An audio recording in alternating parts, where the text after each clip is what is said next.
it. This is it. This is game 11, right? Y'all remember this?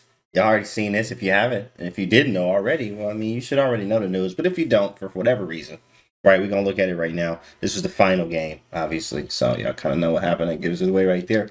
Right, but this is round 11. World Championship, right? What's up? What's going on with Vinegar and Honey Real Estate? Andrew, so what's up, Extronic? Welcome to the stream. So here we go, y'all. We about to just check this game out real quick. Kind of talk about what happened, the psych part, and really just kind of get y'all thoughts from the chat there and stuff like that. So about this World Championship and what to come to next. What you know, what's coming next and stuff. Can't he win the World Championship? Yeah, not yet. Not yet transmitted, right? Nepo is going to surprise everybody next year. Seriously, I mean, it could be Ferrugia too. It could be Ding Loren. He ain't said nothing. He ain't been doing nothing. Big Ding, right? Y'all ain't even nobody been talking about Ding Loren, but he ain't doing nothing. Right, he tried just out here chilling still. But Ding Loren could be out here. He could be the most silent assassin right now. Just like how Ferrugia stopped playing, right? Yeah, remember that. He just stopped. Not playing, but he stopped like streaming. You ain't see him nowhere. And now he 2,800, right? Now he 2,800. Think about that, you know? Bruh. Right? And the same thing. Ding probably could do the same thing. Ding Loren been waiting in the cut. Plotting, says Elfin. Plotting. Maybe wants another shot. That's right. That's right. All right, so let's see what we got. E4, E5, knight f3, knight c6, bishop c4, and an Italian game. Looks like these are moves that are literally happening in your own games, right? So you're a beginner here, or you under 2,000 or 2,000. I mean, even above 2,000. Everybody like plays this way. Like this is standard stuff. You don't really deviate from this. A5 is really good, but this does it. I mean, because white didn't play the early b4, so because castling, we can play a5 and stopping the b4 push. This is an idea from white anyway. So a5, and we're also going to tuck the bishop. But the problem is it makes the b5 square kind of weak. So after a5, rook e1, bishop backs up to a7. You got a little snake in the grass, a little action here. And then knight goes to a3, again highlighting the fact that the pawn is on a5 instead of a6. So sometimes you can use this and play d4 in many cases. But after h6 here, stopping anything from swinging into g5. Knight swings around to c2, which is a huge intention as well, right? To swing the knight to e3, which is exactly what he does after castles. Bishop e3. We trade those because this bishop is an absolute monster. So he trades it, takes, and then the knight gets to e3. White's feeling kind of good. How do you feel about this position, right? Let me actually put up the analysis right here. Right here. Yeah, let's pull this one up and flip and go to black. Yeah. How do you feel about this position right here, chat? So let's get some thoughts. How do you feel in this position? I'll take white here every time. Let's flip. Okay, it says white. I'll take white here every time. White is cramped. I resign. Judith won another one. Judd T won another one. Who? Are you talking about you? Pretty equal. I like both sides. I'm losing with either side, Lorgan. Wow, you know, this for you. I'm sorry, Lorgan. I'm sorry. Lorgan's like 2,200, so I don't know. Too many bad squares for the knights. I prefer white here, right? I mean, and actually, if I'm looking at this, yes, I prefer white as well. I do like the squares, d5, f5. If I'm allowed, I would love to get a knight on f5. I mean, a knight on f5, like if you get a knight here, like this could be devastating if you're able to like get some stuff coordinated on this side of the board, and the bishop here too. I love these, right? Where the tactics at though, right? No tactics here yet, right? You know, you get that in these type of Italian game, what they call them, the quiet games, because they be boring. You know, they be boring. Garbage. I'm not into that kind of chess, right? So there is no tactics right here, but this is classical chess, right? So lots of maneuvering and etc. But you will see maybe sometimes like a g3, knight h3, knight f5. I like this plan a lot. Let's see what the engine says here.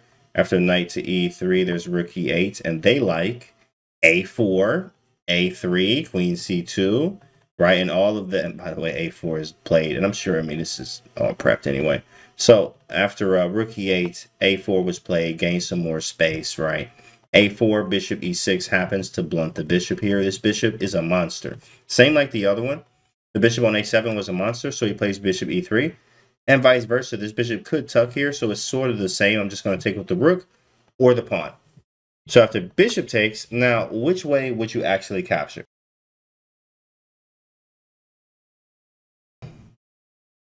Which way would you capture, right? Think about this. Which way would you capture, rook or pawn? Stop playing. Take with the pawn 100%. If you move the rook, you take with the rook. Rook. Pawn to cover the d5 hole. I like both of them. I really like both of them. I actually would consider really taking with the pawn more than the rook. But the problem is I did move the rook. But I say I consider, but after considering, okay, you know what? The best objective move is to take with the rook. I gotta take with the rook because this rook can be lifted to the other side, right? You know, you see that? You see that there? Rook, because I can always bring the rook back. Pawn is a permanent weakness, right? Yeah, it's a permanent, but it's not like super permanent. You can play d5 at the right moment, like a d5, and then, but then these could be weak sometimes. And you got knights and you don't have a bishop to help you. That's very important. There's no bishop to help. So because there's no bishop to help, these two pawns and the two knights are like whatever, you know. Whatever, you know, it's like really you have a nice center, so what? You know, you don't even have the bishops to really help you influence the center with the pawns, knights, and the bishops. So it's going to be very, very difficult, right? But rook takes here, you do always have the aspirations of like rook g6. I still like the knight h5, knight f4 idea. I mean, it's flexible, and I didn't have to compromise the structure and give my, like, this gives you more options. This one gives you less options, right? Think about that. That's pretty nice. I like that. So rook takes e6. Queen to b3, obvious move, hitting b7. He defends it with b6. Look at the structure. Look at the structure. And for both sides, like, well, I mean, white's is kind of disconnected, but it's not really that bad. It's not really that bad, though, to be honest. It's a rook lift, and you're not weakening your king pawn, says Quantum Knights. Correct. Very nice, chat. Very nice. Don't like the pawn on e6 naturally, but I don't want the e3 knight to have squares, so I might still take with the pawn. Yeah, you're talking about back here. Very, very good observation, right? You would take with the pawn because, let's flip the board. You don't want the knight to go into these squares, right? If you take with the rook, because, I mean, look at this. This feels extremely scary, right? Oh, snap, there's a knight on f5. And from white's here, you're like, yo, this knight's great. And bring the other one, right? Bring the other one, and then rook lift, bring the homies. It's a wrap, like GG. You know, start a new one. Bruh. Easy. Knight h4, rook e3, rook g3. Just mating, right? Easily. That's what it feels like, at least, right? But after knight to f5, phone going on. After knight f5 or queen b3, right? b6, he centralizes. I like this. I mean, honestly, white's doing fine. It's nice. He's trying to push d4, but the problem is this pawn's hanging. So after knight e7, d4 doesn't actually work because what? What happens on d4? What happens on d4, chat? And there's a way you have to do this. There is a way you have to do this. I forget why the other way is wrong. We're going to look at it here, but d4 doesn't automatically work right now. And it feels like it does, but there's a small problem. And what do you think the problem is, chat? I don't want those knights in my house, right? Just want another one. Let's go, bro. All right, knight takes e4. Okay, yeah, knight takes e4. This is the problem. But taking it right now, there is risk of like this. And it feels like this feels exactly wrong because it's a loose piece. Loose meaning undefended. There are many tactics on undefended pieces in many cases. So knight takes, you probably can get away with it. Looking at the eval bar, it's not going crazy here. But you probably had better. And even like taking right here, right now, maybe it's the move. And like it's a counter pin. And this is strange. You probably getting away with this. Obviously, knight maybe the c5, hit a4, maybe queen e8 to follow for some a4 action. Maybe. Like this feels like a nice line. The h6 is a very nice prophylactic too, stopping this. The rook sits nicely here. It's interesting. But the better move is taking on d4, and then you can end up taking with the rook. And you're just fine. You don't even need to move the knight. Rook takes e4, I just go up a pawn. Trade rooks. I'm up a pawn for literally nothing. Literally nothing. So d4 doesn't work. So he plays h3, which is like a waiting move in a way, I guess. Maybe for like some knight g4, 2, knight. I mean, whatever, right? h3, he makes a move, right? Queen d7, and improving my position. That's actually kind of what h3 does too, improving. But improving the position. Queen d7, get the rook off. What's the worst place piece now is the rook. We haven't moved it yet. Knight h2, so he's improving the position. This knight couldn't really go nowhere. And then knight to g4 stuff, right? Rook d8, centralizing. d5 is on the cards. He bring that boy to g4, and really, you know, that kind of helps black too, because I wanted to move my rook. So after taking, you know, I have access, and you just damaged the structure, but it's still equal. But I mean, if we look at this from an in-game standpoint, You know, hey, I'm good. You got a weakness here. This could be potentially weak. This feels weak. Then you got double pawns, right? So if I'm black here, I'm feeling fine. But white needs to press forward fast. So d5 from Magnus here. d4 happens. This is where it got wild here. He took on d4. He took on d5. And rook e4, right? Now let's see this. This is like, whoa, what happened here? This got really wild. When I saw this right here, like you definitely have to stop and think for a while. There is a lot going on here. Like, look at this right now. D4, you're like, wait. The pawn cube, right? I would have to give my coach a drink and think about this one. Yes, bro. D4 happens, and after D4, he takes on D4 just to clarify something. He'll do something. I think if rook takes, just looking at this, it looks like C5 probably. Hits the rook. Maybe I could also just take this, right? I think I just take this. There's no tricks. Yeah, obviously that's with check. And I'm just taking a pawn. I don't see real compensation for anything. Taking this way, that is suicide. It doesn't work. Right. So that doesn't work. Yeah. So rook takes d4 is not a thing. So what he does is take on d5, and it looks strange. You take my knight, I take your rook. You block him with your face. Garbage. Don't do that. So he has to move the rook, and then he moves the rook, figuring out where. He didn't choose g6, he chose e4. I guess that's the more active square. Very interesting, because like you could go g6. Oh, but rook e4, if you go here, there's probably rook takes d4. Defending g4 at the same, look at that, +2. They really don't like this, right? And in obvious reasons, you can't take this. The rook's active. This is terrible. So rook e4, and now it deters you from taking this because of the double bonds, I think. I mean, this is gross. Like what is this? Like, and I can even take this too. I mean, you got so many weaknesses. This in game's definitely losing. Practically. What's up, Jess? What's good? What's going on? Reapplying the threat. Almost like plain chicken. Right. Elevation. Right. So, all right. What happened here? He played rook e4, and this is where it got nuts. He went queen c2, and then rook f4. And then right here, you know, everybody was talking and like, you know, what's the move? What should he play? What should he do? Blah, blah, blah. And then let's check the engine, right? What the engine say do? Rook takes, let's flip the board. Flip the board and play a little bit of what would you do here? Okay, well, what do we do here? White to move. Okay, what you're supposed to do? We got engine assistance too. You can see the engine right here next to me, right? You see that? Right? Rook takes d4 is up here. Right, you got a knight c4. Let's just take a look at these. We got a d6 on the cards, which is super strange, but makes sense, I guess. Right, maybe moving the knight again. Knight f1, knight f5. Right, and you know what's funny? g3 looks like an okay move. It looks like looks are very deceiving, Jess. And g3. I mean, it looks great. It literally looks fine. It looks fine. But when he played g3, that was not a move. And the game was over instantly. Garbage. Get him out of here. And it was a wrap. And Magnus was the world champ. Very simple. Very simple. Watch the combo. He hit him. Split him here. One time. Thank you. Appreciate it. You have to take the rook or you're just down. So he takes the rook, obviously. Bam, hit him with check. Right? And the king has to move. King f1. Right, he went king f1. I'm curious. King h1. Yeah, that's just gross. Checking like this is too much. King f1. He checked him. King g1. And then I thought it was rook d6. But there's rook takes e3. So he plays knight f5. Like if you go here, rook takes e3. And he's back in the game. And this check he blocks with rook g3 and then probably blocking with queen g2. Check maybe king f1, then knight f5. You could check.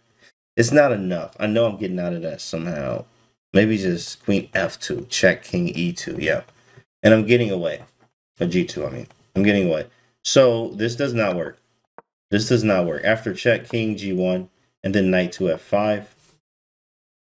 Right. And now we can swing this way with the homies and it's an 8. Very, very easy.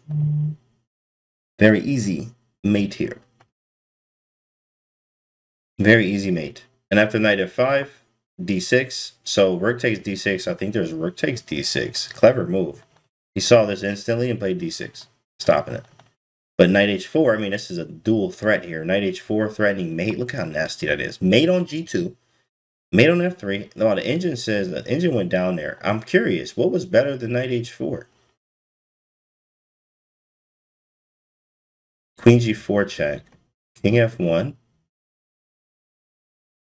And then take the pawn? Wow. Bro, what? That's the best? Engine be tripping sometimes. Queen f3. What the heck is this? C takes d6? Bro, you know, if you see this, look at this. It's not even a difference. This is apparently very good.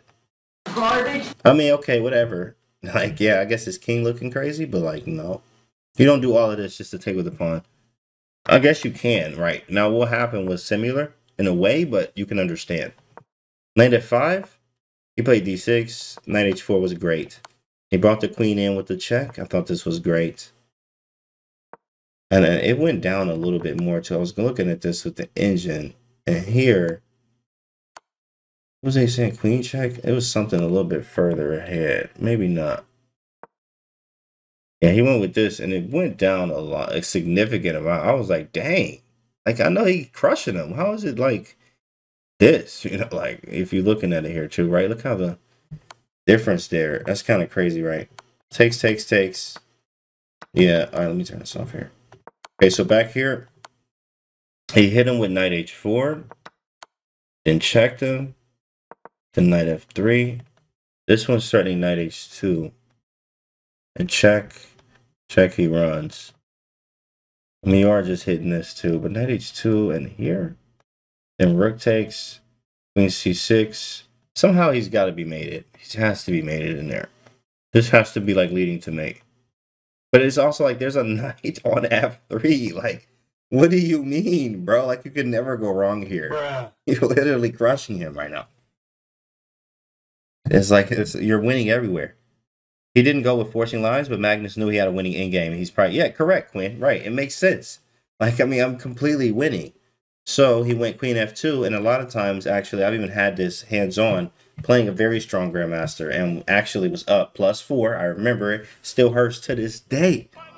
But I was winning +4, right? And then went this complicated route instead of going very simple and lost the game.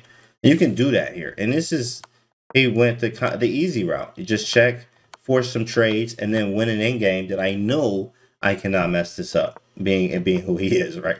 Okay, rook to d2, and he just cleaned up, mopped up. I got passed pawns on this side. One already passed, one that is passed, or one that is passed and one that's about to be, right? You can create one. Yes, he has one too, but I mean, you're tied down, right? And he just went on to win the endgame. Also, Dry didn't care either. Like, I don't care, you know. I'm like a point away. We can do this all day if you like. You want to draw, bro? Like, no. But he wanted to win this to get it over with, obviously. What do we do with pass pawns, Canty? You know what, chat? What do we do with pass pawns? What do we do with pass pawns? What you supposed to do with them pass pawns? To this day, SoundCloud, yeah. Eat them. Oh, nice, NJ. Eat them pass pawns, right? Pass the pawns. Blockade them, right? That's right. Yep. Whatever you say, snack them. Yep, that's right. Push him, baby. There we go. Very nice. Very nice. Take on b4. Bench him. Push him. Yo, smoke him. Y'all just crazy. The chat is undefeated. Oh, wow. Push him. Push the pass pawns. Run them up the board. You make bishops. Nice. Moldy Slice Pizza. Thanks for the follow. And a gross name. Garbage. Rook takes b4 and rook to a2. Right. So let's just see the rest. King e4, h5.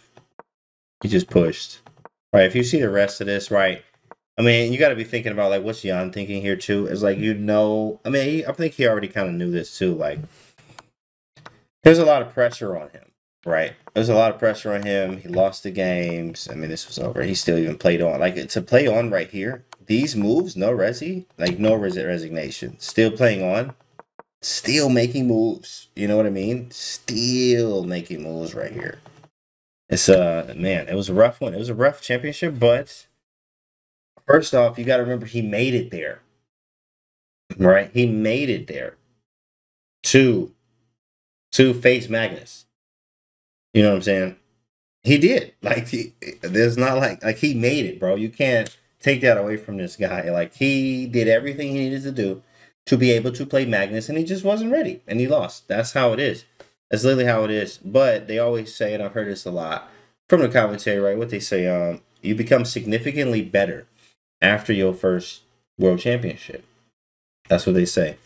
What they say? I heard that from like Fabio or one of them boys or something. My dude Nepo won 800K. Yeah, he did. 800,000, right? And then if you read the stuff from chess.com notes about the article and stuff, it says 200,000 is given up front. So like weeks before, you get 200K up front. Here you go. 200,000. Do your thing. See you in the tournament. So he getting 600K like and it hitting his bank account. I know he's feeling nice right now. I'm like, hey, I lost, whatever. Cool, back to the lab with my 600K and have a nice day. I don't know that Nepo was tilted. Felt like he had a strategy to play quickly and stay far up on time, but just made a few mistakes. Yeah, that's all it takes, though, too. That's all it takes. 800K would make any loss feel a little better. Oh, for real. He got NK just sitting there. Making moves. A3, move 1. Stare at him real hard. Man, what I'm about to eat today on this $800,000? I'm about to get $1,000 steak. Wow. Garbage. Stop right now. And didn't Neville make more money than Magnus when you count taxes? I don't know. I don't know. Man, culture in the chat. $800K was the secret to the composer after the losses. Funny. Oh no, I lost. Wipes his eyes with money stack. Oh man, dog, that's too funny. I was wondering about how Magnus is playing at the top of his game. Yeah, Magnus was playing at the top of his game. I was actually talking to my manager. Shout out to Andrew. Let's go. We was talking, but he saw it at the press conference. I wasn't able to watch it. But he said in there that in chat, I don't know if y'all heard this part or someone can have more clarification too as well about Magnus talking about him watching Firouzja play and him being like, you know, his some of his inspiration to study or motivation in a way. He was like, yeah, I'm inspired by his play or something. He said like that. I didn't watch it. When I heard this, I was like, that is fire. And if that is absolutely true, this man Magnus is onto something. Because if that is true, Magnus is out here already studying his competition. Already studying. That's a very bad man. That's a very, very, very scary man to face. That he's studying you before you get too strong. He's studying everything that you're doing, and I'm going to just use it and do the same thing. That's going to be scary. That's going to be nice to see. So hopefully, I think that is going to be something like Magnus and Firouzja in the next one. But, of course, you still got Fabi. Can't leave out Fabi. You can never leave. Let me tell you something here. You cannot leave out Fabi. Bruh. You can't leave out Fabi. Fabi, I don't know what their record is. Anyone can get a fact check on that, but Fabi might be up. Every time I see him play Firouzja, either Fabi wins or it's a draw. Like every time it feels like that to me. But Fabi is very, very strong. Do not get it twisted. You have Fabi and then Firouzja and Ding Liren. Right? And Ding ain't been doing nothing. Ding ain't been doing anything. Like you ain't hear anything. He like off the face of the earth. But that's what you heard about Firouzja. And then he popped up and what happened? The man was 2,800, right? The man was 2,800. So Ding Liren might be doing the same thing. And then when he pop up, he come out, oh, I'm 2,850. Oh, I'm ready. Oh, y'all thought I was asleep. Oh, y'all forgot about me. You know, that could be scary. I mean, we don't know what's going to happen. We don't know. Bro. And that's the great thing about chess. I love it because we don't know what's about to happen. Bobby and Alireza are nuts. Ding is like 30. And it doesn't matter. Hey, bro, man, these boys is insane. Duda, I forgot about Duda. But Duda, he did hit hard. He beat Magnus actually in the, what was that, Grand Swiss? Grand Swiss? I think it was. I think that was Grand Swiss. But he beat him there, bro, and that was kind of insane. But I think that was Grand Swiss or World Cup. Something. World Cup, maybe. There's so many events, bro. So many events. World Cup. Yeah, it was World Cup. You're right. Yeah, it's a World Cup. All these guys could beat each other any other day. Yeah. I think he has a real shot. Who are you talking about, Quinn? Oh, Wesley So? Oh, yeah, Wesley So. Wesley So is very strong, too, obviously. Very consistent, yeah. So I mean, you're just gonna have to see, guys, because especially any of these guys, if you catch a streak or get hot, it's anybody's story. Sometimes you can't catch them, and it'd be over, and you play as great as you can, and you still don't catch them. And they, like they say, you need a little bit of luck, I guess, quotation marks as well. Like it just has to all work out for you, right? You could be number 2, but still not make it to candidates ever. I mean, not ever, but like make it through to face the world champion. You know what I mean? Really rough. It's really crazy. You got to like win for real. You know? Don't forget West was annihilated Magnus. Oh, he did. Oh, yeah, but that was 960. That's a little different. Wesley So did annihilate Magnus in the 960 World Championship. Did y'all know that? Like, that's a real fact. Wesley So murked Magnus in the World Championship. 960. It was really bad. It was like, dang, bro. What on earth is Wesley doing to be this strong in 960? It was insane. Wesley has been on Magnus' case in every rapid event. Yeah, but Magnus is like, Magnus is Magnus, and he got 4 or 5 of these world champs like under the belt. Like, I'm the champ again. Yeah, I understand you. Oh, that's cool. Oh, you had a plus record on me. Oh, that's fine. Oh, that's what's up. Oh, have a good. Oh, nice. Good for you. But I'm the world champ again. You got to face me at the end of the day. You got to face me at the end of the day. Bruh. And then drop the mic. He can walk out and do that, and there's nothing you can do. If he ever did a speech like that. Magnus for life. And you can't say anything about it until you beat him in the world championship match. Right? That's just how it is right now. It's just how it is. He's top dog. T-Dub says, yo, Mr. Kenty was good, bro. Do better, Magnus Carlsen, right? Is Hikaru better or Magnus and Blizz? That's a toss-up. Whoever feeling good that day. Whoever catches a streak. And honestly, I'm going to give it to Hikaru. I mean, just because I see. I mean, he day in, day out, they've been doing it all the time, right? That's my guy. But that's crazy. Like, it's nuts. Magnus put a picture of Kobe on Twitter file. He did. I didn't even see that. He put a picture of Kobe on a Twitter boss. Twitter boss. Magnus Carlsen speech at his championship so many times. Yeah. But I mean, recent times too. I mean, like we talking about past stuff, right? Past stuff.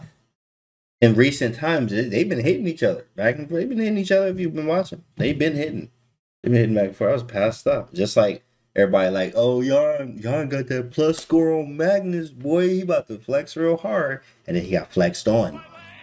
Okay, it's very, very different. What up, Canty? What's up, X Factor? Do you think Hikaru plays Magnus and other top GMs on other sites? Probably. I mean, I don't know. I mean, I'm sure they probably do other training methods as well that they don't tell people about, which is good. You want to always, keep something different, right? And I'm giving y'all something right here.